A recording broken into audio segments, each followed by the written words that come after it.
everyone. This is just a quick recording to talk about the upcoming high leverage practices in special education assignment. I'm assuming that you have already talked about the high leverage practices before in some of your other special ed courses. I know if you took any of the courses with Dr. Murphy, you have probably heard about the high leverage practices, which is good. There's a reason why we keep bringing these high leverage practices up and to your attention because they're important and they work. All right, so what you're going to do for this assignment, again, it's not super challenging. Oh, hold on, let me see if I can move the, nope, of course I can't, y'all. So I know it's cutting off, but there, that's all right, I'll tell you what it says. All right, so all you're going to do, this is a post due to the discussion board, and what you will do, you will read this document right here, this high leverage practices, so I'm going to click on it.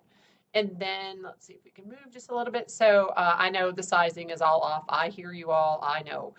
So there's this document, high leverage practices in special education. Again, you have probably seen it before, and that is okay. So there are 22 high leverage practices in special ed. So there's 3 in collaboration.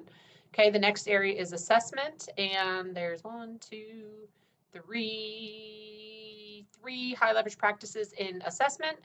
Then we have social, emotional, behavioral practices, and there are 1, 2, 3, 4.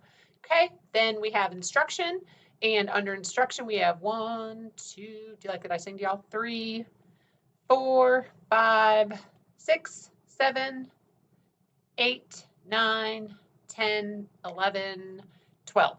So the most practices are under instruction, of course, but what you're going to do, you're just going to choose one of these 22 practices, okay? There are 22. Again, you probably already know that. You're going to choose just one, and what I want you to do is tell me the name of it, the title, or excuse me, the number of it, HLP 22, and then also tell me the title. Provide positive and constructive feedback to guide students' learning behavior. Okay, and then what I want you to do is just read this little blurb about it, and then you will go into the,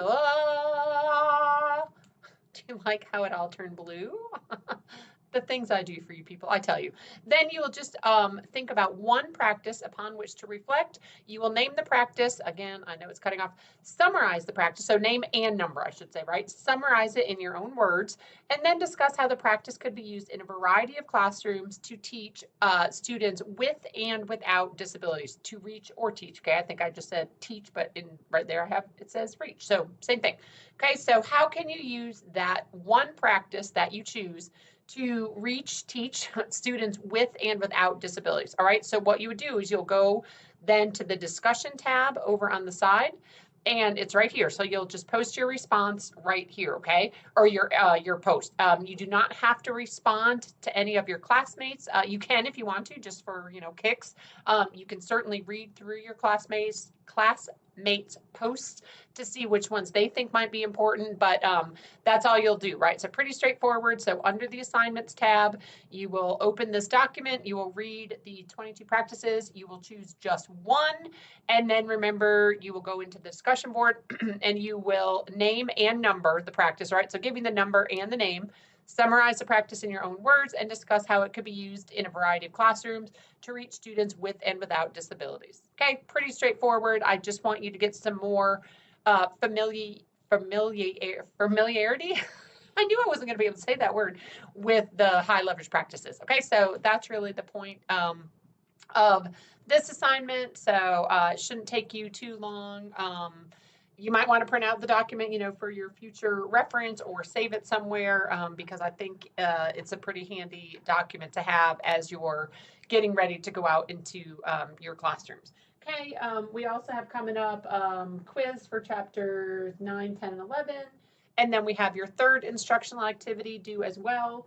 And then I will do a separate recording about the graphic organizers assignment and also about your final project. All right, so this is the most pressing task. So just go read the document and make your post to the discussion board. And that's about it for this assignment. All right, have a good one.